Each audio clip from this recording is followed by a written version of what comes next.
للصف النهائي حدثنا أستاذنا الشيخ محمد حذيفة المؤكر والمجلد الأول، وحدثنا أستاذنا الشيخ عبد الحميد المؤكر رئيس المدرسين في الجامعة المجلد الثاني. قال حدثنا الشيخ نصير أحمد خان والشيخ عبد الحق. قال حدثنا الشيخ حسين أحمد المدني المعروف بالشيخ الإسلامي. قال حدثنا حجة الإسلام محمد قاسم النانتاوي. قال حدثنا الشيخ عبد الغني المجددي. قال حدثنا الشيخ محمد إسحاق الدهلاوي. قال حدثنا الشيخ عبد العزيز المحدث الدهلاوي. قال حدثنا مسند الهند الشيخ ولي والله محمد أحمد بن عبد الرحيم الفولادي ثم الدهلاوي. قال حدثنا الشيخ أبو طاهر محمد بن إبراهيم المدني. قال حدثنا الشيخ إبراهيم الكردي. قال حدثنا الشيخ أحمد القاشي. قال حدثنا الشيخ أبو المواهب أحمد بن عبد القدوس الشناوي. قال حدثنا شمس الدين محمد بن الرملي. قال حدثنا شيخ الإسلام زين الدين زكريا بن محمد الأنصاري. قال حدثنا الشيخ شهاب الدين أحمد بن علي حجر الأسقلاني. قال حدثنا الشيخ إبراهيم بن أحمد التنوخي. قال حدثنا أبو العباس أحمد بن أبي طالب الحجاري. قال حدثنا أبو علي حسين بن مبارك الزبيدي حنفي. قال حدثنا أبو الوقت عبد الأول بن عيسى بن شعيب السجسي الهروي. قال حدثنا أبو الحسن عبد الرحمن بن مسفر بن محمد الداودي. قال حدثنا أبو محمد عبد الله بن أحمد السرخسي. قال حدثنا أبو عبد الله محمد بن يوسف فربري. قال حدثنا أبو عبد الله محمد بن إسماعيل بن إبراهيم بن المغيرة بن برزدزبة الجعفي اليماني البخاري رحمهم الله تعالى. اللهم انفعنا بعلومه وعلومهم آمين يا رب العالمين. أنه قال: باب قول الله تعالى: ونزع الموازين القسط ليوم القيامة وأن أعمال بني آدم وقولهم توزن.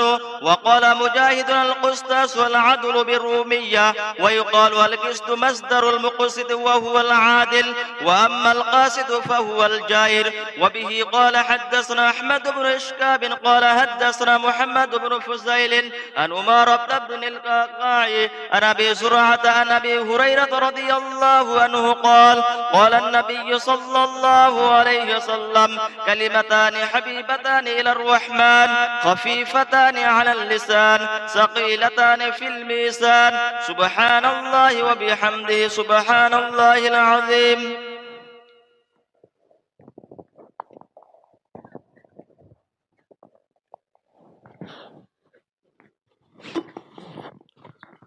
الحمد لله الحمد لله نحمده ونستعينه ونستغفره ونؤمن به ونتوكل عليه ونعوذ بالله من شرور أنفسنا ومن سيئات أعمالنا من يهده الله فلا مضل له ومن يضلله فلا هادي له ونشهد أن لا إله إلا الله وحده لا شريك له ونشهد أن سيدنا وسندنا وشفيعنا وحبيبنا ومولانا محمدًا عبده ورسوله صلى الله تبارك وتعالى عليه وعلى آله وأصحابه وأزواجه وذرياته وبارك وسلم تسليما كثيرا كثيرا. أما بعد فأعوذ بالله من الشيطان الرجيم. بسم الله الرحمن الرحيم. يا أيها الذين آمنوا اذكروا الله ذكرا كثيرا وسبحوه بكرة وأصيلا. هو الذي يصلي عليكم وملائكته ليخرجكم من الظلمات إلى النور وكان بالمؤمنين رحيما. صدق الله مولانا العظيم. وبالسند المتصل منا إلى الإمام الهمام أمير المؤمنين في الحديث الإمام البخاري رضي الله تعالى عنه أنه قال: باب قول الله تعالى: ونضع الموازين القسط ليوم القيامة وأن أعمال بني آدم وقولهم يوزن. وقال مجاهد: القسطاس العدل بالرومية، ويقال القسط مصدر المقسط وهو العادل، وأما القاسط فهو الجائر. وبه قال حدثنا أحمد بن أشكاب قال حدثنا محمد بن فضيل عن عمارة بن القعقاع عن أبي زرعة عن أبي هريرة رضي الله تعالى عنه وعنهم قال: قال النبي صلى الله تعالى عليه وآله وسلم: كلمتان حبيبتان إلى الرحمن خفيفتان على اللسان ثقيلتان في الميزان سبحان الله وبحمده سبحان الله العظيم. صدق رسوله النبی الأمی الکریم. معزز علماء کرام، طلبہ عزیز، بھائیوں، دوستوں اور بزرگوں، اولاً ہم اپنے فارغ ہونے والے ان 23 طلباء کو تہہ دل سے مبارکبادی کی سوغات پیش کرنے جا رہے ہیں کہ اللہ رب العزت نے حضرت مولانا قاسم نانوتوی رحمت اللہ تعالی علیہ کی طرف منسوب ادارہ قاسم العلوم میں انہیں اپنا مرحلہ علمیہ رسمی طور پر مکمل کرنے کی سعادت نصیب فرمائی۔ قاسم العلوم سے مراد اولاً تو جناب نبی اکرم صلی اللہ تعالی علیہ وآلہ وسلم ہے، اس لیے کہ انما انا قاسم واللہ معطی، میری حیثیت صرف تقسیم کرنے والے کی ہے، ورنہ اصل دینے والا تو اللہ ہے۔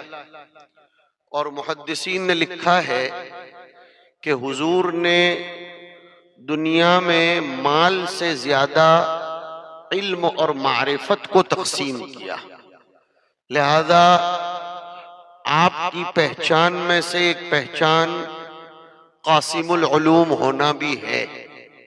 اس معنی کر اس ادارے کی نسبت نبی اکرم صلی اللہ علیہ وسلم کی طرف ہو رہی ہے۔ یا تو دیار ہند میں قاسم العلوم ٹھہرے ہیں حضرت مولانا قاسم نانوتوی رحمت اللہ تعالی علیہ، جو حضور پاک صلی اللہ علیہ وسلم کا کسی درجہ پرتو اور عکس جمیل تھے رحمہ اللہ تعالی رحمتاً واسعہ۔ اللہ رب العزت نے آپ سب کو ایک عظیم نسبت سے نوازا، بئی حیثیت کہ ابھی اس طالب علم نے اپنے آپ سے لے کر اپنے دونوں شیخ کے توسط سے حضرت شیخ الہند تک اور شیخ الہند سے شاہ ولی اللہ تک اور شاہ ولی اللہ سے صاحب کتاب تک اور صاحب کتاب سے جناب نبی اکرم صلی اللہ تعالی علیہ وآلہ وسلم تک روایت اور سند کو پڑھ کر اپنے آپ کو چند واسطوں سے حضور کا شاگرد ٹھہرایا۔ دیار ہند کی ایک بہت بڑی خوبی یہ رہی ہے، چونکہ ہم نے عرب جامعہ میں پڑھا ہے اور عرب جامعات کے لوگوں کو قریب سے دیکھا اور پرکھا ہے کہ یہ امتیاز یعنی سند کا اتصال حق تعالی شانہ نے شاہ ولی اللہ کی برکت سے ہم لوگوں کو عنایت فرمایا ہے۔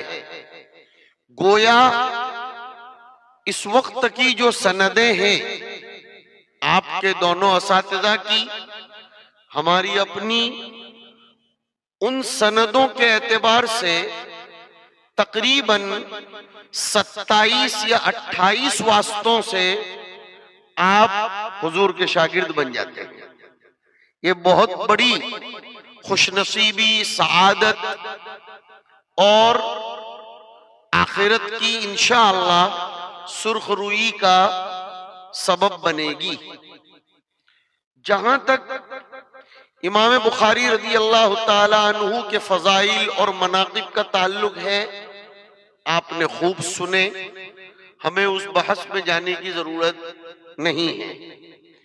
امام بخاری رحمہ اللہ تعالی نے اپنی کتاب کا آغاز کیف کان بدء الوحی سے بطور مقدمے کے فرما کر اصالتاً آغاز کتاب الایمان سے فرمایا تھا اور اختتام و نہایت کتاب التوحید پر فرمائی۔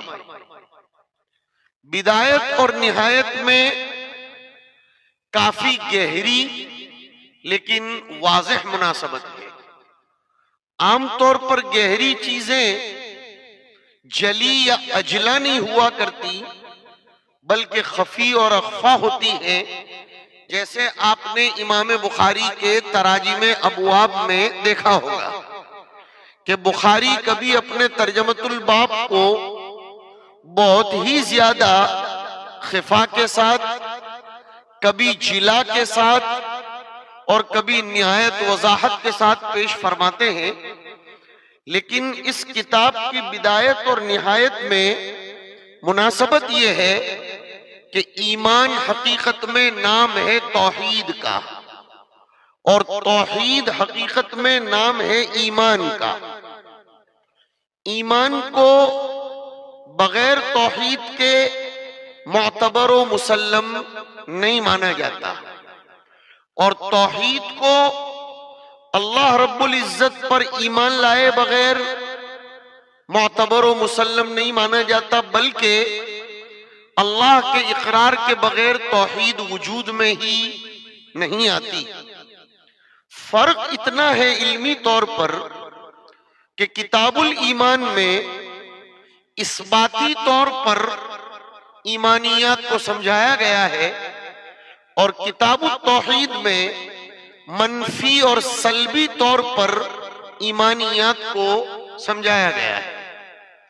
کتاب الایمان میں ایمانی حقائق، ایمان کی تعریف، ایمان کا ذو اجزا ہونا یا نہ ہونا، ایمان کا بسیط اور مرکب ہونا یا نہ ہونا، اس کو مثبت انداز میں متعدد اور متنوع تراجم ابواب قائم فرما کر امام بخاری رضی اللہ تعالیٰ عنہ نے سمجھایا۔ کتاب التوحید میں تقریباً ہر باب کے ذریعے امام بخاری نے فرق باطلہ کی تردید پر زور دیا ہے۔ کتاب الایمان میں اگر فرق باطلہ کی تردید کا تذکرہ چھیڑ بھی دیا جائے تو وہ طبعاً اور ضمناً ہوتا ہے. کتاب التوحید کو تو اصالتاً ہی فرق باطلہ کی تردید کے لیے قائم کیا گیا. اور کتاب التوحید میں امام بخاری رضی اللہ تعالی عنہ نے حق تعالی شانہ کی صفات سے کافی حد تک بحث فرمائی ہے. ایمان، اس میں اعمال کا تذکرہ ہے، اللہ رب العزت کی معرفت کا تذکرہ ہے، لیکن معرفت اور پہچان یہ صفات کے بغیر نہیں ہو سکتی. اس کو یاد رکھا جائے. جتنا صفات کی کنہ تک، حقیقت تک اور صفات کی معرفت تک آدمی پہنچتا ہے، اتنی عظمت، عقیدت، محبت بڑھتی ہے. اور عظمت، عقیدت اور محبت جتنی زیادہ ہوگی، شان عبدیت اتنی ہی زیادہ پیدا ہوگی اور بندے میں عبادت کا ذوق پیدا ہوگا. ایک دقیق بات ہے، خدا کرے سمجھنے کی آپ کوشش کریں کہ صفات کی معرفت پر ہی شان عبدیت موقوف ہے. اسی لیے ایک بات یہ کہی جا سکتی ہے، واللہ تعالی اعلم بالصواب، کہ ایاک نعبد کا ایگریمنٹ و ایاک نستعین کا معاہدہ یہ ڈائریکٹ نہیں کیا گیا، بلکہ پہلے اللہ کی صفات کا تذکرہ آیا ہے. الحمدللہ رب العالمین صفت، الرحمن الرحیم صفت، مالک یوم الدین صفت. اب جب صفات کے ذریعے تعارف ہو گیا حق تعالی شانہ کا، تو بندے میں سے اس کے ضمیر سے صدا آئی، جو صدا باقی رہتی ہے کہ ایاک نعبد و ایاک نستعین.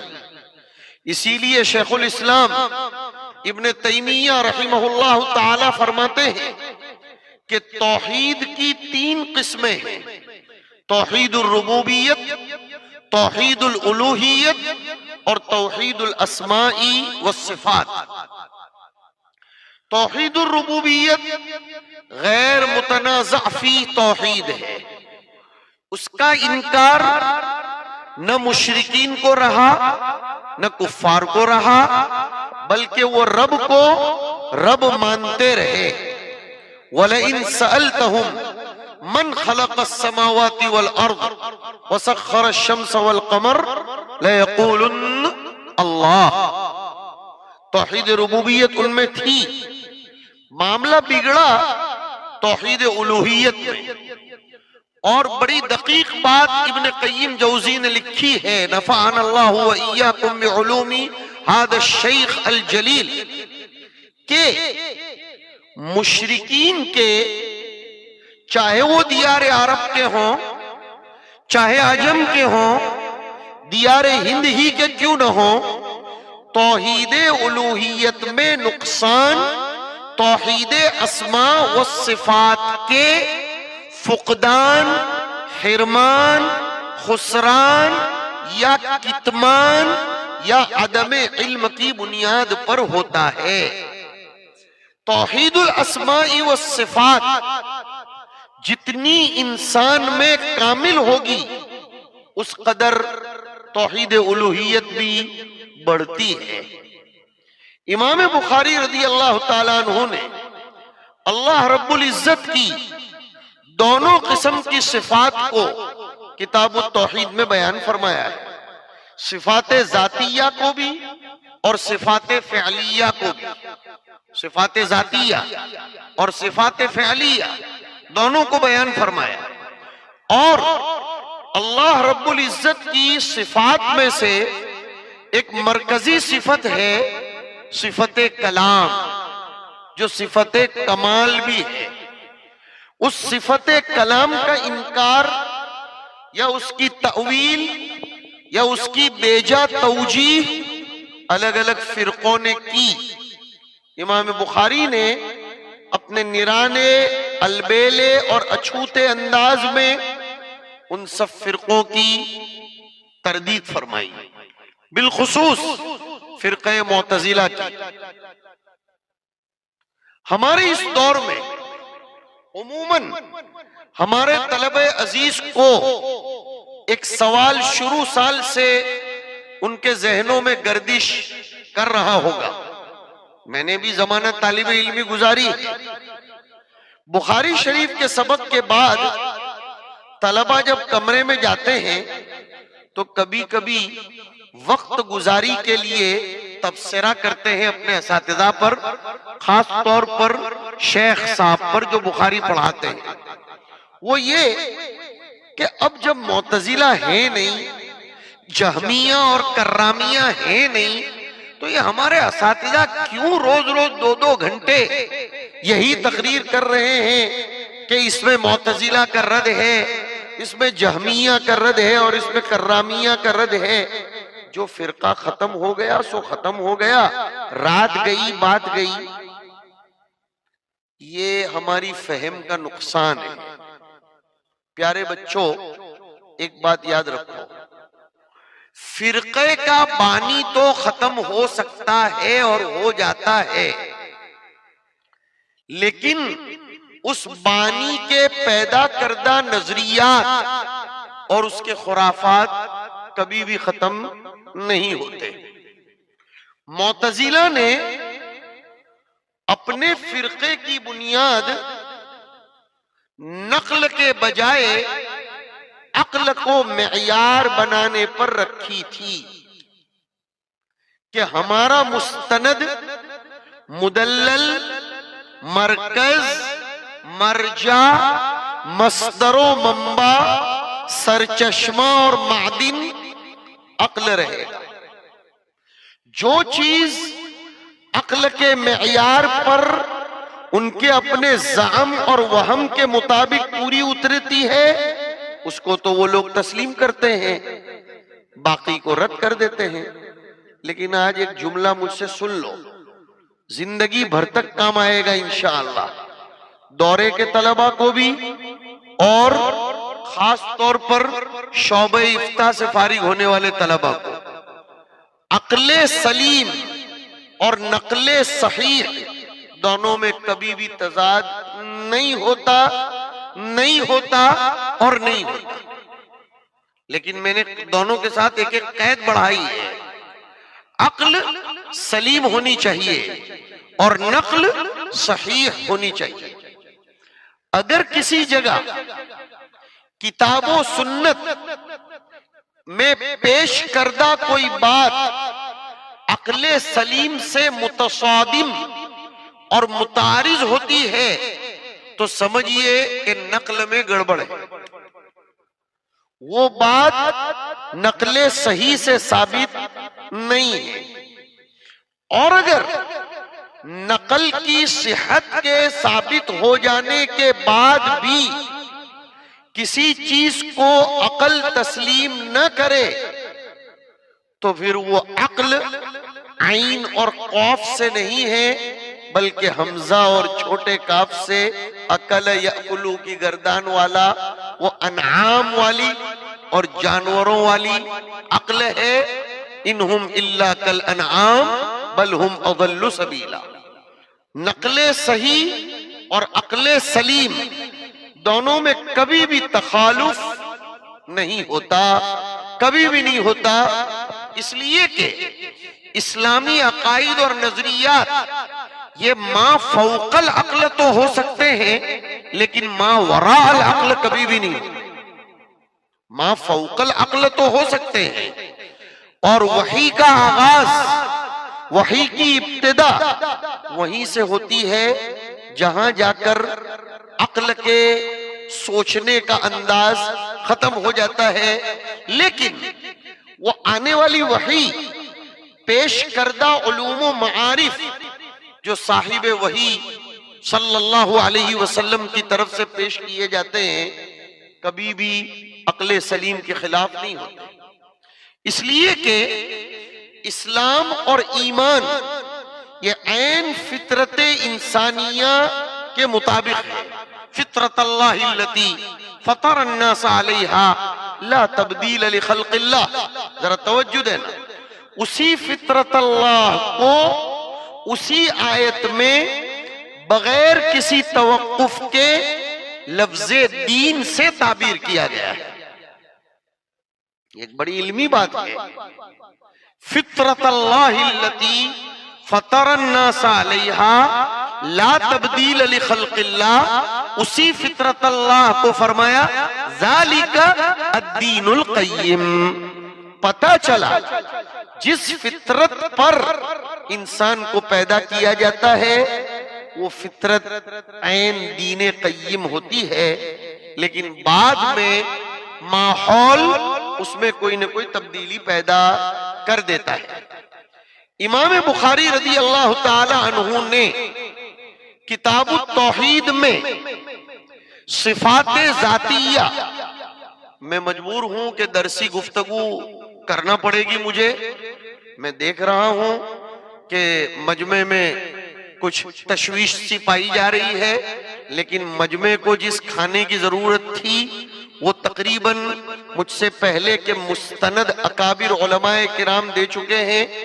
میرے ساتھ چونکہ ختم بخاری کا عنوان لگا دیا گیا ہے اور میں اپنے آپ کو مدرس بن کر رکھنا ہی اپنی سعادت سمجھتا ہوں، لہذا درسی گفتگو کرنا یہ میری مجبوری ہے۔ حاضرین مجھ کو اس سلسلے میں معذور سمجھیں، لیکن انشاءاللہ جب حدیث کے متن پر کلام ہوگا تو ضرور آپ حضرات کے کام کی بھی بات آئے گی، اس لیے کہ حضور اکرم صلی اللہ علیہ وسلم رحمت للعالمین تھے، رحمت للعلماء فقط نہیں تھے، لہذا حضور کی باتوں میں سب کے کام کی باتیں آتی ہیں، مگر مجھے اپنے عزیز اور پیارے طلبہ کی رعایت کرنا یہ مقدم اور پرائیورٹی کی بات ہے۔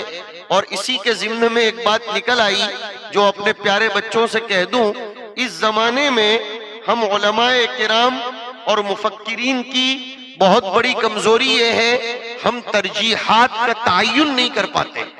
ترجیحات کا تعین کرنا، اب یہ ایک متن ہے، اس کی تشریح کے لیے نہ جانے کتنا وقت چاہیے۔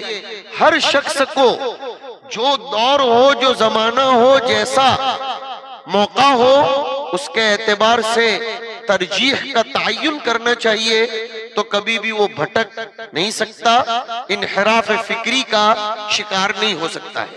خیر، گفتگو یہ چل رہی تھی کہ امام بخاری رضی اللہ تعالی عنہ نے کتاب التوحید میں فرق باطلہ کی تردید فرمائی۔ اس میں مجھے اور آپ کو ایک پیغام ہے بچوں، فضلاء عزیز، کہ ہمیں اپنی زندگی میں صرف فضائل کے بیان پر اکتفا نہیں کرنا چاہیے، موقع پڑ جائے تو فرق باطلہ کی تردید کے لیے بھی اپنے آپ کو سپہ سالار بنا کر ثابت کرنا چاہیے۔ ایک بہت بڑا پیغام ہے جو کتاب التوحید سے امام بخاری مجھے اور آپ کو دے رہے ہیں، کہ صرف نوافل کی ادائیگی پر اور فضائل کے بیان پر اکتفا نہ ہو، بلکہ اگر صفات باری تعالیٰ کے باب میں حضور کے ختم نبوت پر یا کسی اور اسلامی عقیدے پر حملہ آوری ہو تو انشاءاللہ امام بخاری کے یہ جو چند واسطوں سے شاگرد بننے کی سعادت حاصل کرنے والے قاسم العلوم کے فضلہ ہیں، وہ میدان کو خالی نہیں چھوڑیں گے۔ یہ آخری باب میں امام بخاری رضی اللہ تعالی عنہ نے ایک خاص بحث کو چھیڑنا چاہا ہے، بقول حضرت شیخ الہند رحمت اللہ علیہ۔ ایک دقیق بحث ہے، بندوں کے افعال کا خالق کون، خود بندہ یا اللہ؟ یہ ایک بنیادی اختلاف ہے اہل سنت والجماعت اور معتزلہ کے درمیان۔ ہمارے نزدیک ہمارا خالق اللہ تو ہمارے افعال کا خالق بھی اللہ ہے۔ واللہ خلقکم وما تعملون۔ معتزلہ کے یہاں بندہ چونکہ دونوں قسم کے فعل کو سرزد کرتا ہے، خیر بھی کرتا ہے شر بھی کرتا ہے، تو وہ عقل کے معیار پر پورا اتارتے ہوئے کہنے لگے کہ بندوں کے افعال کا خالق اللہ نہیں ہے بلکہ بندہ خود ہے۔ وہ اس حقیقت تک نہیں پہنچ پائے کہ خلق شر شر نہیں ہے، کسب شر شر ہے۔ خلق شر تو کمال کی بات ہے کہ بیک وقت دو ضد کو پیدا کرنا، خیر کو بھی اور شر کو بھی، یہ تو خالق کے کمال پر دلالت کرتا ہے۔ ایک کمپنی اگر اپنی پروڈکٹ میں انرجی، وٹامنز اور طاقت کی دوا بھی بناتی ہے اور اسی وقت وہ زہر بھی بناتی ہے تو یہ تو اس کمپنی کا کمال ہے۔ لیکن زہر کی دوا کو پینا یہ نقصان ہے۔ تمباکو کمپنی بناتی ہے لیکن اس نے اس پر اعلان لگایا ہے کہ تمباکو نوشی انسانی صحت کے حق میں مضر ہے۔ خیر اس پر ہم لمبی گفتگو کرنا نہیں چاہیں گے۔ یہ بحث آگے بڑھتے بڑھتے یہاں تک گئی تلاوت اور متلو۔ اللہ رب العزت کا جو کلام ہے قرآن کریم، یہ حادث ہے یا قدیم ہے؟ یہ کہنے کے لیے تو ایک تقلیدی بحث ہے جو ختم بخاری کے پروگراموں میں کی جاتی ہے، لیکن آپ کو معلوم ہونا چاہیے یہ اتنی خطرناک بحث ہے جس کی وجہ سے امام احمد بن حنبل رحمۃ اللہ علیہ کو ایک طویل مدت تک جیل کی سزا بھگتنی پڑی۔ خود امام بخاری رضی اللہ تعالیٰ عنہ کو لوگ سمجھ نہیں پائے۔ بخاری اس ترجمۃ الباب کے ذریعے تلاوت اور متلو کے درمیان کا فرق بیان کرنا چاہتے ہیں کہ متلو یہ اللہ تبارک و تعالی کا کلام ہے اور تلاوت یہ بندے کا ایک عمل ہے، اور متلو کو قیامت کے دن تولا جائے گا، اور تولے جانے کے لیے اس چیز کا باقی رہنا ضروری۔ میں ترجمۃ الباب میں اور غرض یا مقصد ترجمۃ الباب میں اور ترجمۃ الباب کے ضمن میں بیان کردہ روایت کے درمیان انطباق کی کوشش کر رہا ہوں، ذرا توجہ دیں۔ امام بخاری یہ بتلانا چاہتے ہیں کہ تلاوت یہ بندے کا اپنا ایک عمل ہے، لیکن متلو جو اس نے پڑھ لیا، جو اس نے کہہ دیا، جو اس نے بول دیا، چاہے متلو ہو چاہے مقول ہو، چاہے اس کی زبان سے سرزد ہونے والا کلام ہو، وہ متلو یہ حادث نہیں ہے بلکہ وہ قدیم ہے، قیامت تک باقی رہے گا اور قیامت کے دن اس کو تولا جائے گا۔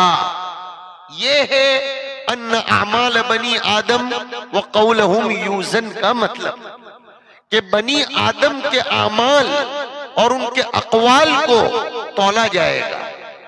بادی النظر میں ایک سوال یہ ہوتا ہے کہ ترجمۃ الباب میں دو الفاظ ہیں اعمال اور اقوال کے، اور حدیث شریف تو صرف قول سے متعلق ہے، کلیمتان، اور کلیمتان کا تعلق قول سے ہے۔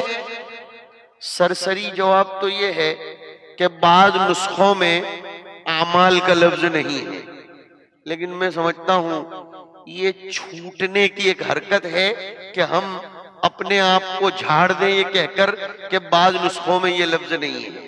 حقیقت یہ ہے کہ اصیلی، اسماعیلی اور مستند نسخوں میں یہ دونوں الفاظ ہیں، اعمال بھی اور قول بھی۔ تو پھر حدیث شریف میں تو صرف قول کا تذکرہ ہے، ذہن کو علمی بنائیے۔ جواب بڑا آسان ہے، قول بھی تو عمل لسان ہے، آدمی جو بولتا ہے وہ زبان کا عمل ہے، لہذا بیک وقت وہ قول بھی ہے اور وہ عمل بھی ہے، ختم ہو گئی بات۔ اور دوسرا ایک جواب کہ کلام اور قول کبھی بلسان حال کیا جاتا ہے اور کبھی بلسان قال کیا جاتا ہے۔ ایک عربی کا شاعر کہتا ہے وَلَئِن نَطَقْتُ بِشُكْرِ بِرِّكَ مُفْصِحًا فَلِسَانُ حَالِي بِالشِّكَایَةِ أَنْتَقُ، لسان حال کو انتق کہا گیا ہے۔ تو بخاری ان لوگوں پر رد کرنا چاہتے ہیں جنہوں نے امام بخاری پر یہ الزام لگایا تھا کہ امام بخاری متلو کو بھی حادث کہتے ہیں، قدیم نہیں مانتے۔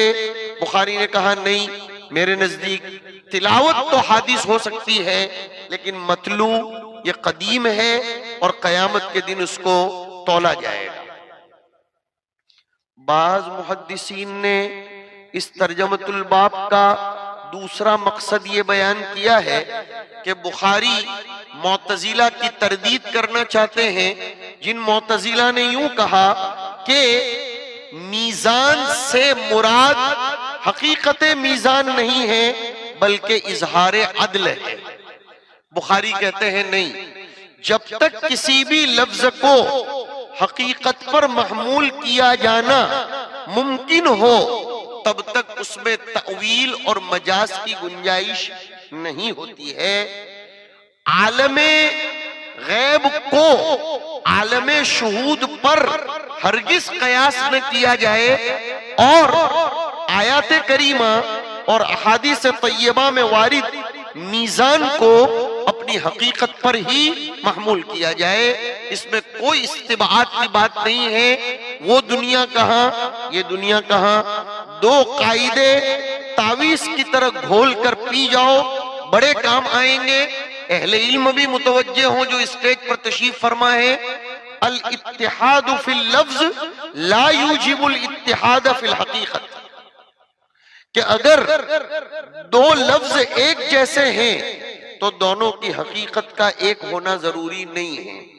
لفظ کے ایک ہونے سے حقیقت کا ایک ہونا لازم نہیں آتا۔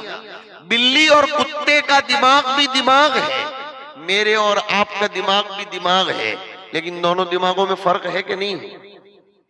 ارے چھوڑو دماغ کو، حاجی صاحب باغ ڈوگرا کے ایئرپورٹ پر اتر گئے، آپ کے دماغ میں میری بات اتر گئی، فلاں مریض کا بخار اتر گیا، ہر جگہ آپ نے کیا بولا؟ اتر گیا۔ حاجی صاحب بھی اترے، بات بھی اتری، بخار بھی اترا، کیا ہر جگہ کا اترنا ایک جیسا ہے؟ نہیں، ہر اترنا اترنے والے کے شایع نشان ہے۔ تو قیامت کا میزان قیامت کے شایع نشان اور دنیا کا میزان دنیا کے شایع نشان، لفظ کے ایک ہونے سے حقیقت کا ایک ہونا لازم نہیں آتا۔ دوسری ایک بہت بڑی قاعدے کی بات، وہ بھی تعویذ کی طرح گھول کر یا طبیعت چاہے تو گھونٹ کر پی جاؤ جو آپ کی شایع نشان ہو، کہ القول فی الصفات کالقول فی الذات، کہ جو جواب ہم ذات باری تعالیٰ کے باب میں دیتے ہیں اور جاری کرتے ہیں، صفات باری تعالیٰ کے باب میں بھی ہمیں وہی بات اختیار کرتے رہنا چاہیے۔ جیسے ہم ذات باری تعالیٰ کے باب میں کہتے ہیں کہ اللہ کی ذات موجود ثابت، لیکن اس کی حقیقت اور کنہ تک ہماری رسائی نہیں ہو سکتی، ویسے صفات باری تعالیٰ کا بھی معاملہ ہے۔ اب سوال یہ پیدا ہوتا ہے وَنَضَعُ الْمَوَازِينَ الْقِسْطَ لِيَوْمِ الْقِيَامَةِ، ہم قیامت کے دن انصاف کے اظہار کے لیے میزان کو نصب کریں گے۔ کیا میزان پیدا ہو چکا ہے؟ جواب یہ ہے کہ جی ہاں، اس لیے کہ وضع کے لیے ایجاد ضروری ہے۔ کوئی چیز رکھی نہیں جا سکتی جب تک کہ وہ موجود نہ ہو۔ اب سوال یہ پیدا ہوتا ہے اس وقت وہ میزان کہاں ہے؟ آپ کے مدرسے کا نام جو قاسم العلوم ہے، خدا کرے کہ آپ حضرت قاسم نانوتوی رحمت اللہ علیہ کے علوم پڑھتے ہو۔ ایک مرتبہ حضرت مولانا قاسم نانوتوی رحمت اللہ علیہ سے کسی نے اس انداز کا ایک سوال پوچھ لیا تھا۔ وہ پنڈت اور گرو تھا۔ اب ہمارے حاضرین بھی ذرا متوجہ ہوں۔ پنڈت اور گرو نے حضرت نانوتوی سے ایک سوال کر لیا تھا کہ تم مسلمانوں کا یہ عقیدہ ہے کہ بچپن سے لے کر مرتے دم تک جو بھی حرکتوں کا صدور ہوتا ہے سب نامہ اعمال میں لکھا جاتا ہے نا؟ یہاں وَنَضَعُ الْمَوَازِينَ ہے تو سورہ کہف میں وَوُضِعَ الْکِتَابَ ہے، دونوں میں جوڑ بھی ہے ماشاءاللہ۔ وَوُضِعَ الْکِتَابَ فَتَرَى الْمُجْرِمِينَ مُشْفِقِينَ مِمَّا فِيهِ وَيَقُولُونَ يَا وَيْلَتَنَا مَا لِهَذَا الْكِتَابِ لَا يُغَادِرُ صَغِيرَةً وَلَا كَبِيرَةً إِلَّا أَحْصَاهَا وَوَجَدُوا مَا عَمِلُوا حَاضِرًا۔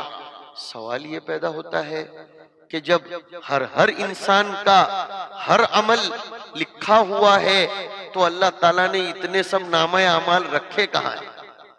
اتنا بڑا کتب خانہ کہاں ہے؟ اتنی بڑی لائبریری کہاں ہے؟ حضرت نانوتوی رحمت اللہ علیہ نے جواب کتنا شاندار دیا۔ جواب دینا سیکھو۔ ہر جگہ منطقی منہ شگافیوں سے کام نہیں لیا جاتا۔ عوام الناس کو ان کی سطح پیش نظر رکھ کر جواب دیا جاتا ہے۔ حضرت نانوتوی نے اس پنڈت اور گرو سے پوچھا تمہاری عمر کتنی؟ اس پنڈت اور گرو نے کہا میری عمر 55 سال کی ہے۔ I am 55 years old۔ حضرت نے فرمایا کیا تمہیں اپنے بچپن کی باتیں یاد ہیں؟ اگر ہیں تو کون سی عمر سے لے کر اب تک کی یاد ہے؟ کہا تقریباً 4-5 سال کا میں تھا تب سے لے کر اب تک کا سب کچھ یاد ہے، کہ میں اسکول کا بستہ کیسے پکڑتا تھا اور ناک آستین سے صاف کرتا تھا اور کیسے ادھر ادھر میں رکھڑتا رجھڑتا کبھی اسکول جاتا تھا نہیں جاتا تھا وغیرہ وغیرہ۔ حضرت نے پوچھا یہ سب کہاں لکھا ہوا ہے؟ کہاں لکھا ہوا ہے؟ اس نے کہا دماغ میں۔ کون سے دماغ میں؟ بڑے دماغ میں یا چھوٹے دماغ میں؟ اس لیے کہ دماغ دو ہے، یہ بڑا دماغ اور یہ چھوٹا دماغ۔ کہ چھوٹے دماغ میں، وہ پنڈت تھا، وہ گرو تھا، اس کو اتنا معلوم تھا۔ کہ چھوٹے دماغ میں۔ کہ چھوٹا دماغ ہے کتنا؟ کہ اتنا سا۔ کہ جب آپ کو اپنے 50 سال کا ڈیٹا لکھنے اور محفوظ کرنے کے لیے، سمانے کے لیے کچھ کتاب کی ضرورت نہیں ہے، کوئی بکس اور ڈائری کی اور لائبریری کی ضرورت نہیں ہے، تو تم اللہ رب العزت کے لیے یہ سوال کیوں کرتے ہو کہ وہ سب ڈائریاں کہاں رکھی ہوئی ہیں؟ جب ایک انسان اپنی چھوٹے سے دماغ کے اندر اتنا بڑا ڈیٹا سیو کر سکتا ہے تو اللہ رب العزت بغیر ڈائری کے سیو کر لے، اس میں استباد کی کیا بات؟ اور وہ تو حضرت نانوتوی رحمت اللہ علیہ تھے جن کے زمانے میں پین ڈرائیو نہیں آیا تھا۔ اس زمانے میں اس مسئلے کو پین ڈرائیو نے اور آسان کر دیا۔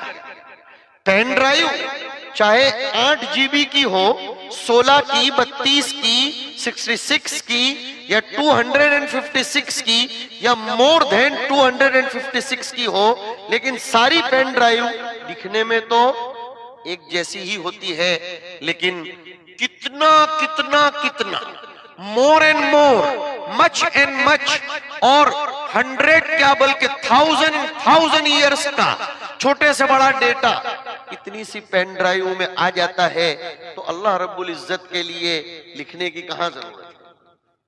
لہذا اپنے بڑوں کی کتابوں کو پڑھو، مطالعہ کرو۔ مطالعے کے بغیر زمانے کے فتنوں کا مقابلہ نہیں کر سکتے۔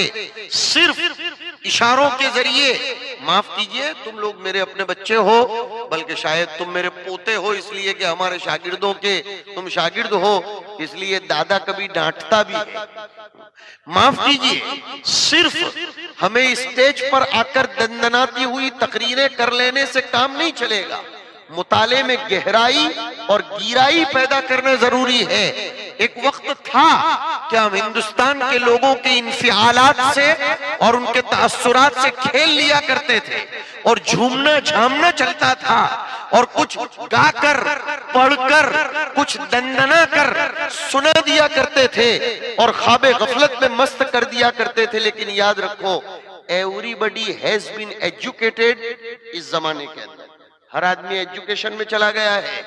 آپ اس کو خواب سنا کر باور نہیں کرا سکتے، آپ اس کو عقیدت کا قائل کر کے باور نہیں کرا سکتے۔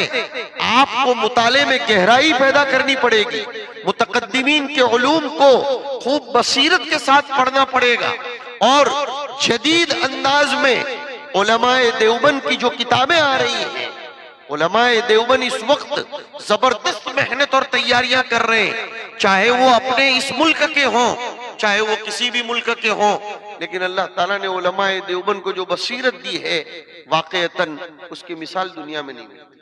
میرے استاد ہیں مسجد نبوی کے، بلکہ حرمین کے، دونوں حرمین کے اماموں میں سب سے معمر امام، سب سے متقی امام شیخ علی ابن عبد الرحمن الحذیفی، جو ابھی بھی نماز پڑھاتے ہیں، 80 سال سے اوپر کے ہو گئے، لیکن ابھی بھی ان کے پاس ہم نے پڑھا جامعہ مدینہ منورہ میں۔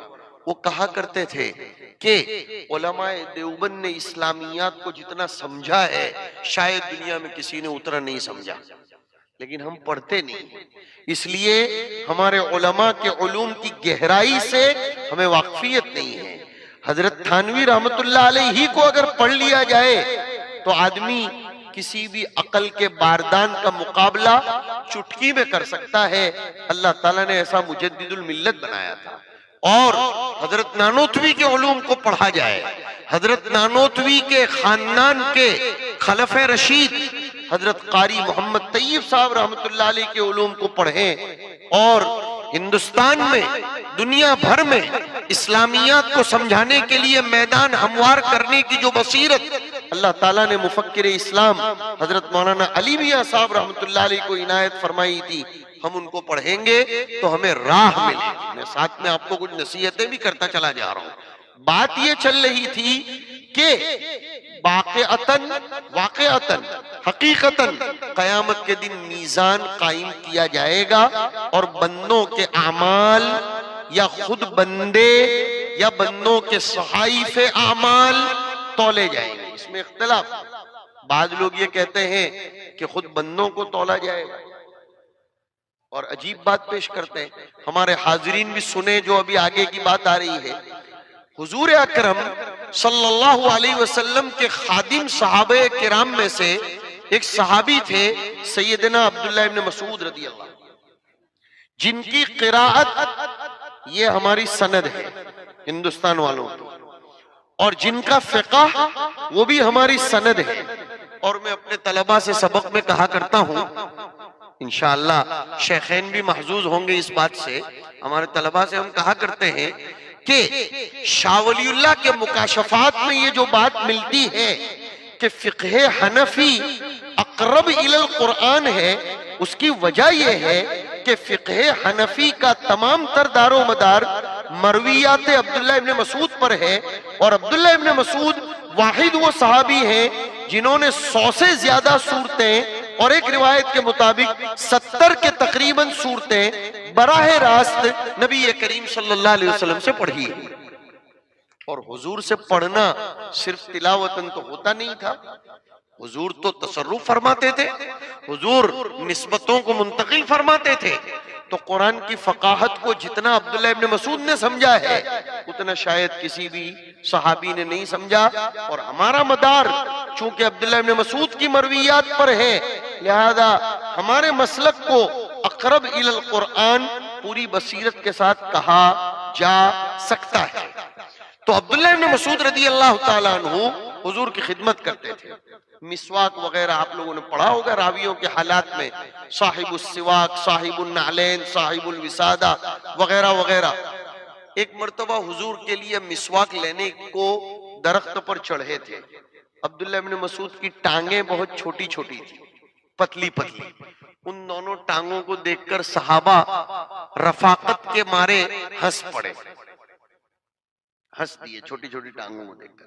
حضور نے فرمایا تم اس کی ٹانگوں کو دیکھ کر ہنستے ہو, مجھے تو نظر آتا ہے قیامت کے دن میزان میں اور ترازو میں سب سے زیادہ وزندار اگر کوئی چیز ہوگی تو عبداللہ ابن مسعود کی ٹانگیں ہوں. اس سے ایک سبق یہ ملتا ہے کہ جو لوگ اسلام کی خدمت کے لیے, سنتوں کو زندہ کرنے کے لیے چلتے پھرتے ہیں, چاہے چندے کی لائن سے, چاہے پڑھنے پڑھانے کی لائن سے, چاہے اللہ کے کلمے کو بلند کرنے کی لائن سے, چاہے گشت کی لائن سے, چاہے بیانوں کی لائن سے, چاہے تزکیہ کی لائن سے, انشاءاللہ میزان میں سب سے زیادہ وزندر انہی کی ٹانگیں ہوں. اس لیے کہ یہ پیر ایسے ہی نہیں چلتے ہیں فلمیں دیکھنے کے لیے, بلکہ یہ پیر اللہ اللہ. اور اس پر سے یہ بھی کہا جا سکتا ہے کہ جن آنکھوں نے راتوں میں بیدار رہ رہ کر ان احادیث کی شروحات کا مطالعہ کیا ہوگا, ان آنکھوں کو جتنی اللہ کے دیدار کی لذت ہوگی شاید کسی اور آنکھ کو نہیں. اللہ تعالی ہمیں اور آپ کو نصیب فرمائے. تو بعض لوگ تو یہ کہتے ہیں کہ عمل کرنے والے کو تولا جائے گا, مگر راجح قول یہ ہے خود عمل کو تولا جائے گا. سوال یہ پیدا ہوتا ہے, عمل تو ایک عارض ہے, اور ایک زمانے میں یہ مصیبت تھی لوگوں کی فکر کے اعتبار سے کہ عارض فی زمانے نہیں رہ سکتا, عارض فی زمانے نہیں رہ سکتا. بول دیا, کر لیا, ختم ہو گیا, معاملہ ہی ختم ہو گیا. لیکن وہ نظریہ ایک زمانے تک چلتا رہا, اب وہ نظریہ ختم ہو گیا.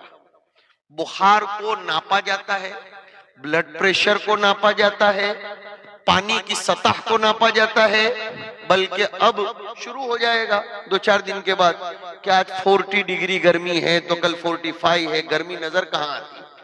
پھر بھی جب اس کو تولا اور ناپا جاتا ہے تو عمل اگرچہ نظر نہ آتا ہو لیکن اس کو تولا جائے گا. شاہ ولی اللہ کی حجت اللہ البالغہ میں تحقیق کے بموجب قیامت کے دن ایک عالم امثال ہوگا جس میں اعمال کو مثالی صورت دی جائے گی اور اس کو ناپا اور تولا جائے گا. یہی قول راجح ہے. اور ترجمۃ الباب کے ساتھ پھر مناسبت یہی ہے کہ 2 کلمے, 2 تسبیح آدمی پڑھتا ہے, سبحان اللہ و بحمدہ سبحان اللہ العظیم, ان کو تولا جائے گا. اس سے سمجھ میں آتا ہے کہ عمل کو تولا جانا والا جو قول ہے وہی قول راجح, مستند اور معتبر ہے. بقیہ اقوال کی طرف جانے کی ضرورت نہیں ہے. پھر کچھ ابحاث ترجمۃ الباب کے ضمن میں ہیں, میں اس کو ذرا سا حذف کرتے ہوئے آگے بڑھ رہا ہوں.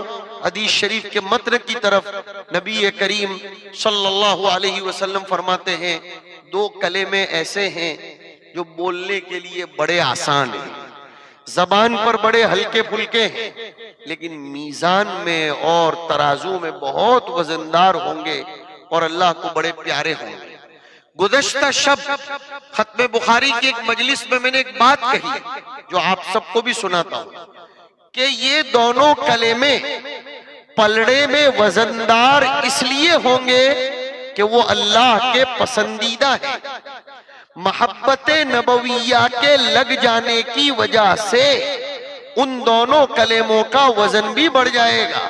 اس سے سمجھ میں آیا کہ جو انسان محبوب الہی بن جاتا ہے قیامت کے دن اس کا وزن بھی اتنا ہی زیادہ ہوگا. 2 کلمے جب خدا کو اتنے پیارے ہیں اور پلڑے میں اتنے وزندار ہو جائیں گے تو پھر جو شخص خود اللہ کا پیارا ہوگا اس کا تو قیامت کے دن اندازہ ہی کیسے لگایا جا سکتا ہے. اللہ کا پیارا کیسے ہوگا؟ اللہ کا پیارا بننے کا طریقہ کیا ہے؟ قرآن شریف سے پوچھو. اس لیے کہ کتاب التوحید کے ہر ترجمۃ الباب کے شروع میں امام بخاری آیات کریمہ لائے ہیں. ویسے امام بخاری کا صنیع ہے پوری کتاب میں کہ تقریباً ترجمۃ الباب میں آیت قرآنیہ کو لاتے ہیں, لیکن کتاب التوحید میں تو ایسا لگتا ہے حضرت نے التزام فرمایا ہے ہر ترجمۃ الباب پر آیت کریمہ لائے، تو ہم بھی اپنی باب پر آیت کریمہ پیش کرتے ہیں کہ اللہ کا پیارا بننے کا طریقہ کیا ہے. فرمایا قل ان کنتم تحبون اللہ، قل ان کنتم تحبون اللہ فاتبعونی یحببکم اللہ. اے نبی میرا یہ میسج پاس کر دیجئے کہ اگر تم اللہ سے محبت کرتے ہو، اللہ سے محبت کا دم بھرتے ہو، اللہ سے محبت کا تمہیں دعویٰ ہے، تو محبت ایسی چیز نہیں ہے کہ جسے دعووں کے ذریعے ثابت کیا جائے، بلکہ اس کے لیے تو دلیل قائم کرنا ضروری. اگر تمہیں اللہ سے محبت ہے تو فاتبعونی، میری سنتوں کی پیروی کرو. بخاری شریف کے ہر ترجمۃ الباب کو اپنی زندگی میں اپناؤ. فاتبعونی صرف نماز میں نہیں، فاتبعونی صرف حج اور زکوٰۃ میں نہیں، فاتبعونی صرف اشراق تک بیٹھے رہنے میں نہیں، فاتبعونی صرف روزوں میں نہیں. اس لیے کہ بخاری نے صرف کتاب الصیام، کتاب الصلاۃ اور کتاب الحج پر اکتفا نہیں فرمایا، بلکہ فاتبعونی میں کتاب المزارعت بھی آ جاتی ہے، کتاب المساقات بھی آتی ہے، کتاب الاجارہ بھی، کتاب الشرکت بھی، کتاب الکفالہ بھی، کتاب الحوالہ بھی، سب کچھ فاتبعونی. ہاں بخاری میں یہ سب تراجم ابواب آپ نے پڑھے ہیں. اسی لیے تو اللہ تعالیٰ کیا فرماتے ہیں؟ لَقَدْ كَانَ لَكُمْ فِي رَسُولِ اللَّهِ أُسْوَةٌ حَسَنَةٌ. مفسرین نے لکھا کہ فی صلاۃ رسول اللہ نہیں فرمایا، فی حج رسول اللہ صرف نہیں فرمایا، بلکہ فی رسول اللہ، رسول اللہ کا سراپا ہمارے لیے اسوہ ہے. رسول اللہ تاجر بھی تھے، رسول اللہ کامیاب شوہر بھی تھے، کامیاب نمازی بھی تھے، کامیاب حاجی بھی تھے، کامیاب اجارہ بھی کرتے تھے اور کامیاب کاشت بھی کرتے تھے. زندگی کا کوئی جائز دائرہ اور عمل ایسا نہیں ہے جو رسول اللہ نے نہ کیا ہو. یہی تو وجہ ہے کہ کتاب البیوع بھی اندر ہے. جب کتاب البیوع شروع ہوئی تو ہم نے طلبہ کو سمجھایا کہ بخاری کے کتاب البیوع کی روایات پر اگر غور کیا جائے تو آٹومیٹیکلی یہ اڈانی، امبانی، ریلائنس اور یہ جو اس وقت کیپٹلزم اور سرمایہ دارانہ نظام کے تحت دنیا کی پوری دولت کو چند فیملیوں نے مولز اور بڑے بڑے گوڈاؤن بنا کر قبضہ کر لیا ہے، سمجھ میں آتا ہے اسلام سرے سے اس نظریے کے خلاف ہے. اور سورہ حشر میں تو فرمایا کَإْ لَا يَكُونَ دُولَةً بَيْنَ الْأَغْنِيَاءِ. میرے پیارے بچوں ذہن کو وسیع کرو. تو حضور اکرم صلی اللہ علیہ وسلم کیا فرماتے ہیں؟ یہ دو کلمے زبان پر بڑے آسان ہیں، لیکن قیامت کے دن اس کا وزن بہت ہوگا. پتہ یہ چلا کہ او میرے سننے والے بھائیوں، اللہ رب العزت زیادہ اعمال کو نہیں دیکھتا بلکہ عمل کی کوالٹی کو دیکھتا ہے. لہذا اپنے اعمال میں، اپنی نماز میں، اپنی تسبیحات میں کوالٹی کو مینٹین کرنے کی کوشش کریں، استحضار کی کیفیت پیدا کریں اور حضوری صفت کے ساتھ ذکر کرنے کی عادت ڈالیں، اس لیے کہ ان دونوں کلموں کا تعلق ذکر سے ہے. سبحان اللہ و بحمدہ سبحان اللہ العظیم. سبحان اللہ میں اللہ کو نقائص اور عیوب سے پاک کرنے کی طرف اشارہ، اور وہ بحمدہ میں اس کے لیے کمالات کو ثابت کرنے کی طرف اشارہ. اور کسی کی عظمت اور معرفت تب تک نہیں ہو سکتی جب تک یہ دونوں باتیں نہ ہوں. اگر آپ صرف میری تعریف کرتے رہیں تو ابھی آپ نے میرا حق ادا نہیں کیا. جب تک کہ آپ مجھ سے عیوب کو صاف نہ کریں یا مجھ کو عیوب سے پاکیزہ قرار نہ دیں. سبحان اللہ ایک عجیب لفظ ہے، قرآن کریم میں یہ مصدر کے ساتھ بھی آیا ہے اور فعل مضارع کے ساتھ بھی آیا، ماضی کے ساتھ بھی آیا اور امر کے ساتھ بھی آیا. بڑا عجیب کلمہ ہے. یسبح للہ، سبح للہ، سبح اسم ربک الاعلی اور سبحان الذی اسری. پتہ چلا خدا کی ذات پاک تھی ماضی میں بھی پاک ہے مستقبل میں بھی، پاک ہے حال میں بھی، اور تجھے بھی حکم ہے کہ تو اس کی ذات کو پاکیزہ قرار دینے کا ورد ہمیشہ کرتا رہے۔ یہ ہے سبحان اللہ۔ کہنے کے لیے چھوٹا سا کلمہ ہے، لیکن اس کے پیچھے بہت بڑی حقیقت ہے، اور بخاری عجیب بخاری ہے۔ اس حدیث شریف کو اخیر میں لا کر وہ اللہ تعالیٰ کے اس امر پر چلنا چاہ رہے ہیں۔ یہ مناسبت شاید پہلی دفعہ آپ کے سامنے آئے کہ بخاری اس حدیث شریف کو اخیر میں لا کر اس آیت پر عمل کرنا چاہتے ہیں، اذا جاء نصر اللہ والفتح ورأيت الناس يدخلون في دين الله افواجا فسبح بحمد ربك واستغفر۔ خاتمہ ہو رہا ہے تو اب تسبیح پر آ جاؤ، میری کتاب کا خاتمہ ہو رہا ہے، شاید میری زندگی کا بھی خاتمہ ہو، لہذا تسبیح پر آ جاؤ، سبحان اللہ وبحمدہ سبحان اللہ العظیم۔ اور عجیب بخاری ہے کہ سبحان اللہ وبحمدہ، حمد والے کلمے کو دیکھ کر راوی بھی لائے ہیں کتاب میں، ذرا نظر دوڑائیے، احمد ابن اشکاف، نام میں بھی حمد کی طرف اشارہ۔ اور عجیب بات ہے، سب سے پہلی جو سند ہے وہ بھی حمیدی کی ہے۔ حمید یہ تصغیر کہ میرے اپنے اعتبار سے میری تعریف چھوٹی سی ہے، لیکن احمد میرا کام ہے، میں اس وقت بھی تسلسل کے ساتھ، استمرار کے ساتھ اور دوام کے ساتھ تیری تعریف کرتا رہوں گا، اسی لیے میں نے احمد نام کے راوی کا یہاں انتخاب فرمایا۔ اور عجیب بخاری ہے، شروع میں علامہ حمیدی کی روایت کو لائے، علامہ حمیدی مکی ہیں، اور اخیر میں سیدنا ابو ہریرہ رضی اللہ تعالیٰ عنہ کی روایت لائے جو مدنی ہیں، اشارہ کر رہے ہیں کہ عزت پانی ہے تو وطن تو چھوڑنا پڑے گا، اور دین کی رفعت مقصود ہے تو ہجرت اور نصرت یہ دونوں کے ذریعے کام وجود میں آتا ہے۔ اور بھی اس حدیث شریف پر اور سند پر کئی ایک اعتبار سے کلام ہے، لیکن میں دیکھ رہا ہوں کہ اب شاید سامعین کی قوت برداشت تحمل کے قابل نہیں رہی۔ تحمل ہو تو تجمل ہو، تحمل ہو تو ایک نقطہ بڑھے کہ تجمل ہو۔ خود سامنے بیٹھے ہوئے طلباء میں سے ایک طالب علم مسلسل ماشاءاللہ پورا درس ہوتے رہے، ان پر یا تو سکینت نازل ہو رہی تھی یا تو پھر یہ اتنے سکون میں تھے کہ اپنے استغنا کا اظہار فرما رہے تھے، اور اب بالکل سامنے بیٹھنے والے جناب نے بھی کچھ آغاز فرما دیا ہے، تو پھر جب یہ حال ہو تو پچھلے بیٹھے ہوئے لوگوں کی رعایت کرنا بھی ضروری ہے۔ اور میں سمجھتا ہوں کہ یہ لوگ کئی دنوں سے امتحان اور یہ اور وہ اس میں جاگے ہوئے ہوں گے، اس لیے امر فطری ہے، لیکن دین کا کام اس طرح نہیں ہوتا، اس کے لیے مسلسل جاگنا پڑتا ہے۔ دلہن کی طرح سونا یہ تو قبر میں میسر ہوگا، لیکن ہندوستان میں تو دلہن کو بھی پہلے دن ڈھنگ سے سونے نہیں دیا جاتا، صبح میں ہی اس کی سسرال والے جگاتے ہیں کہ اب تک میں نے اپنے بیٹے کو چائے بنا بنا کر دی، آج سے تیرا کام شروع ہو رہا ہے۔ پہلے دور میں ایسا تھا کہ دلہن کو شروع کے چند دن کام نہیں کرنے دیا جاتا تھا، لیکن اب ہندوستان کی ساس بخشتی نہیں ہے، اللہ ہی رحم فرمائے۔ یہ چند باتیں تھی جو میں نے آپ کے سامنے عرض کی۔ تسبیح کی پابندی رکھو، اللہ کا ذکر کرو۔ ذکر کا ایک بہت بڑا فائدہ سناتا ہوں جو حضرت مولانا شاہ مسیح اللہ صاحب رحمۃ اللہ علیہ سے ہم نے سنا، خانقاہ ہے جلال آباد میں، کہ ذکر کثرت سے کرنے کی وجہ سے آدمی شکوک و شبہات سے محفوظ رہتا ہے۔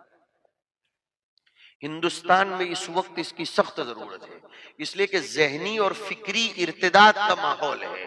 ذہنی اور فکری ارتداد سے اور شکوک و شبہات سے اپنے آپ کو بچانے کے لیے کثرت سے ذکر کرو گے تو انشاءاللہ ہم ارتداد سے اپنے آپ کو محفوظ کر سکیں گے۔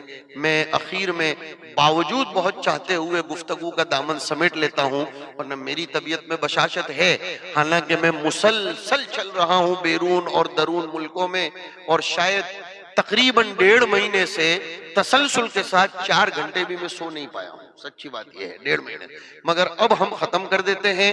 اللہ رب العزت ہم سب لوگوں کو بے انتہا قبول فرمائے، مبارک اور مسعود فرمائے، اور ہمارے جتنے احباب یہاں بخاری شریف کی نسبت پر تشریف فرما ہے، اللہ رب العزت ان سب کو بخاری کی برکتیں نصیب فرمائے، آپ کی فراغت آپ سب کو مبارک فرمائے، طلبہ عزیز، فضلائے کرام، بس ہماری نصیحت یہی ہے کہ دستار فضیلت یہ دستار نیابت رسول ہے. دستار فضیلت جو ہے وہ دستار نیابت رسول ہے. اس کی قدم قدم پر رعایت، نگہداشت اور خیال کرنا آپ سب کے لیے ضروری ہے. میں مبارکباد پیش کرتا ہوں اپنے بیٹوں کو، اخلاق سلمہ اور اسی طرح ہمارے سعید سلمہ سعیدی جناب جو ہیں، جو سعادت سے ہی اپنے آپ کو ہمکنار رکھ کر چلنا پسند کرتے ہیں اور جن کے نام میں ہی خدمت رسول کا معنی پایا جاتا ہے، انس کا، اور بھی ان کے ساتھ کام کرنے والوں کو، سب کو کہ اللہ رب العزت نے یہ سال بعافیت تکمیل تک پہنچایا. اللہ آنے والے سالوں اور قیامت تک کے لیے اس ادارے کو محفوظ فرمائے. اور بڑے بڑے مشائخ یہاں تشریف فرما تھے، لیکن اب کیا کروں، کرسی پر بٹھا دیے جانے کے بعد آدمی قسم پرسی کا شکار ہو جاتا ہے کہ ہم نے آپ کو کرسی پر بٹھا دیا، اب کوئی آپ کا پرسان حال نہیں. ورنہ مولانا خود تشریف فرما ہے نیچے، تواضع کا ثبوت پیش فرماتے ہوئے. دونوں مشائخ ہیں اور بھی اکابرین علماء یہاں اور یہاں ہیں، لیکن اب مجھے بٹھائی دیا گیا، تول میں آیا ہے، چوں کر یا چاں کر، بہرحال تجھے تولا جائے گا. اور آخری حدیث بھی تولنے کی ہی ہے، اس نسبت پر چند باتیں کہہ دیں. اللہ رب العزت ہم سب کو قبول فرمائے. وآخر دعوانا ان الحمدللہ رب العالمین، وصلی اللہ وسلم علی نبینا و مولانا محمد وعلی آلہ واصحابہ اجمعین. ہاں، مشکات والوں کو بخاری شریف شروع کرنی ہے تو وہ لوگ برکتاً پہلی حدیث شریف پڑھ لیں. کوئی ایک طالب علم پڑھ لے برکتاً.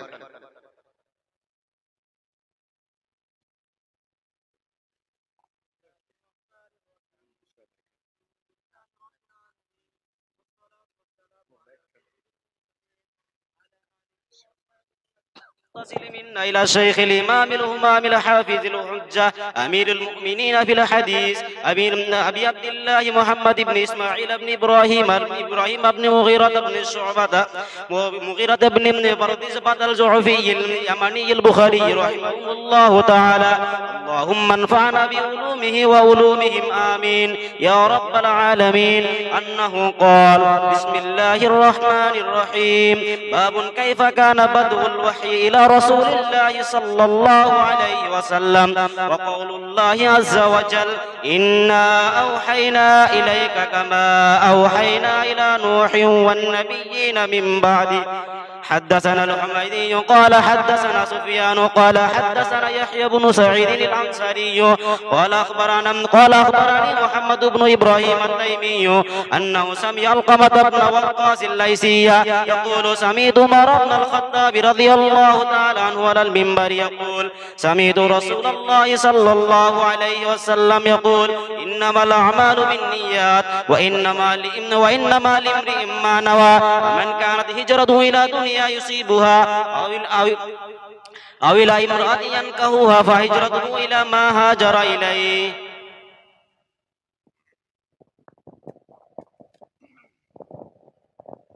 میں نے بخاری شریف پڑھی حضرت مولانا شیر علی صاحب افغانی رحمۃ اللہ تعالی علیہ القاسمی سے، اور مولانا شیر علی صاحب نے بخاری شریف پڑھی تھی حضرت مدنی رحمۃ اللہ علیہ سے، اور پھر حضرت مدنی کی سند آگے تک مشہور و معروف ہے. اسی طرح ہم نے بخاری شریف پڑھی حضرت مولانا سید ابرار احمد صاحب نور اللہ مرقدہ سے دھولیا. ناظم جلسہ دیولوی پڑھ رہے تھے، وہ دھولیوی ہیں. مولانا ابرار صاحب رحمۃ اللہ علیہ نے بخاری شریف پڑھی تھی جزء اول مولانا ایوب صاحب اعظمی رحمۃ اللہ علیہ سے، اور انہوں نے پڑھی تھی علامہ انور شاہ کشمیری رحمۃ اللہ تعالی علیہ سے. باقی کچھ اسانید بہت عالی ہیں، لیکن وہ بالاستیعاب بخاری شریف پڑھنے کے بعد حاصل نہیں ہوئی ہیں، اس لیے امانتاً یہی دو سندیں ہم پیش کرتے ہیں، ایک مولانا شیر علی صاحب کی اور ایک مولانا ابرار صاحب کی، اور آپ سبھی طلبہ عزیز کو ان دونوں سندوں سے روایت کرنے کی ہم اجازت دیتے ہیں. بارک اللہ فینا و فیکم. سب سے پہلے مفتیان کرام کی دستار بندی ہوگی. سب سے پہلے مفتیان کرام کی دستار بندی ہوگی، اس کے بعد علماء کرام کی دستار بندی ہوگی، اس کے بعد حفاظ کرام کی دستار بندی ہوگی۔ اساتذہ اور جو علماء کرام اسٹیج پر تشریف فرما ہے، تمام اساتذہ اور ممبر پر تشریف فرما علماء سے درخواست ہے کہ دستار بندی میں تعاون فرمائے۔ سب سے پہلے افتاء والوں کی دستار بندی ہوگی۔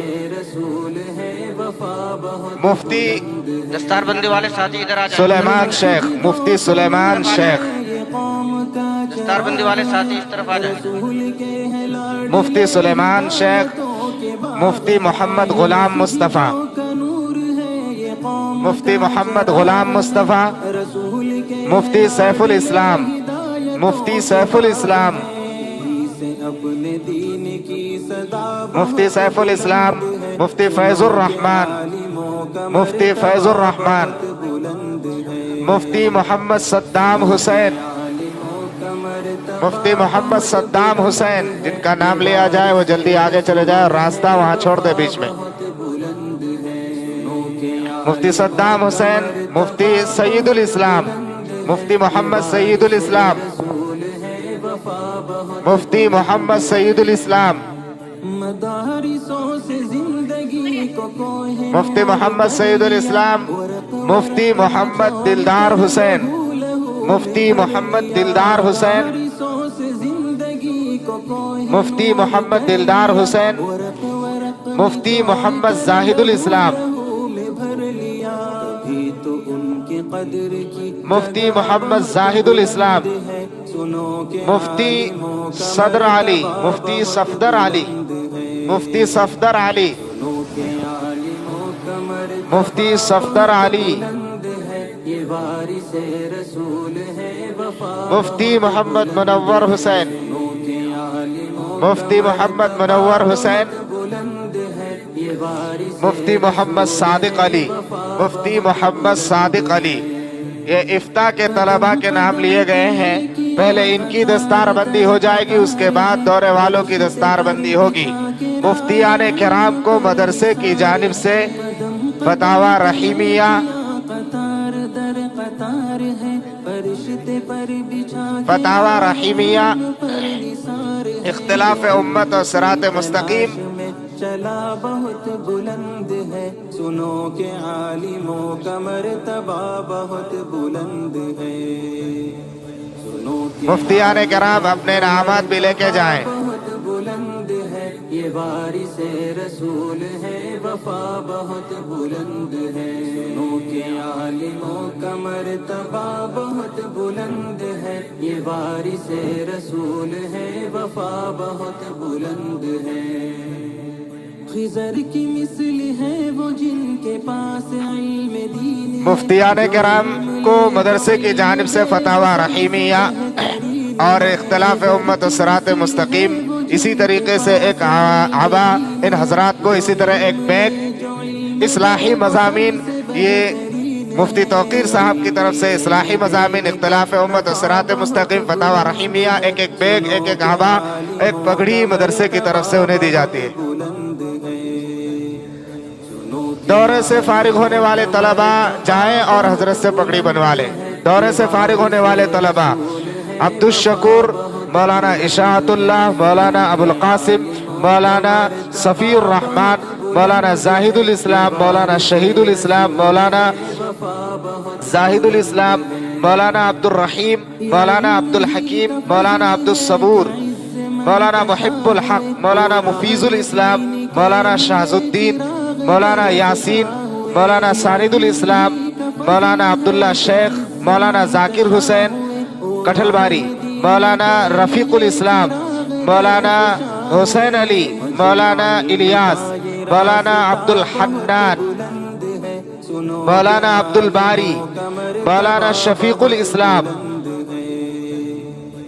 مولانا مجید الاسلام، یہ تمام علماء ہیں، یہ جائیں اور اپنی اپنی پگڑی بنوا دیں۔ ان حضرات کو جامعہ کی طرف سے ایک ایک سیٹ بخاری، اسی طریقے سے معارف الحدیث حضرت مولانا منظور نعمانی صاحب کی، اسی طرح ایک ایک بیگ اور ایک جبہ، ایک پگڑی مدرسے کی طرف سے ان حضرات کو دی جاتی ہے۔ ایک سیٹ بخاری معارف الحدیث حضرت مولانا مفتی مولانا منظور نعمانی صاحب کی، اسی طرح ایک ایک بیگ، ایک پگڑی اور ایک جبہ، یہ تمام چیزیں مدرسے کی طرف سے دی جاتی ہے۔ خطا بہت بلند ہے، سنو کہ عالموں کا مرتبہ بہت بلند ہے، سنو کہ عالموں کا مرتبہ۔ یہ 23 علماء ہیں، 11 مفتیان کرام، 23 علماء کرام اور 21 حفاظ کرام ہیں، 22 حفاظ کرام ہیں، کل 56 بچے ہیں جن کی ابھی دستار بندی ہو رہی ہے۔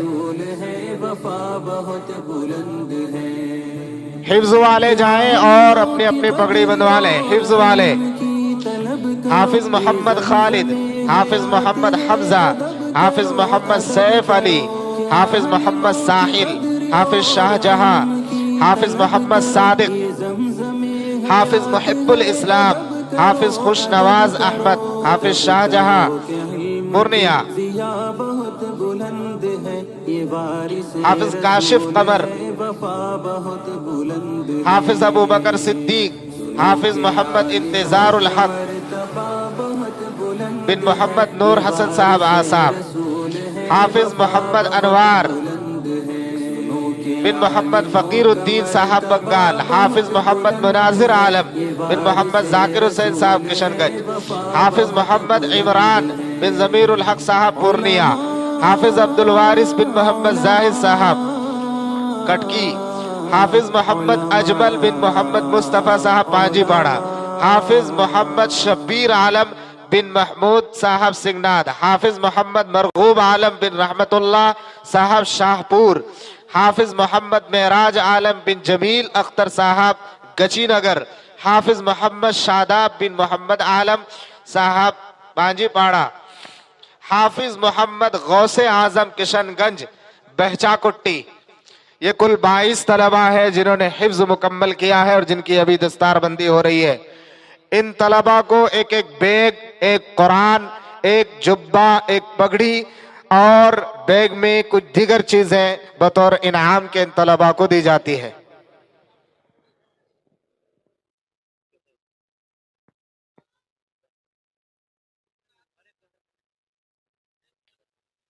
دورے سے فارغ ہونے والوں کو بخاری کا ایک ایک سیٹ، اسی طرح معارف الحدیث، ایک بیگ، جبہ اور پگڑی۔ افتاح سے فارغ ہونے والے کو فتاوی رحیمیہ، اصلاحی مضامین، اختلاف امت و صراط مستقیم، ایک ایک بیگ، ایک پگڑی اور ایک عبا دی جاتی ہے۔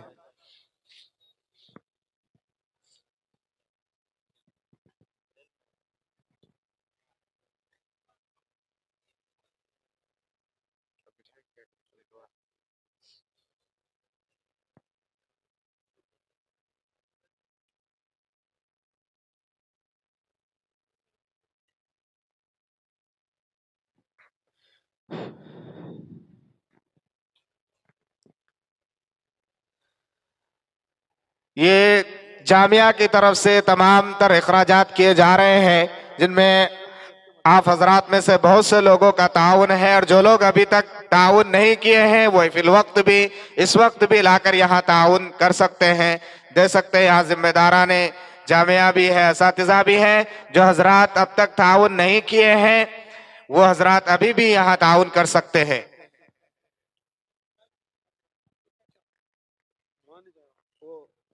دوسرا والا وہی اس کا تار پہنچ جائے گا،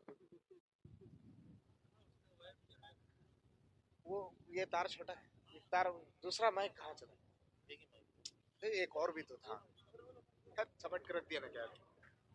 ہاں مائک دیا نا۔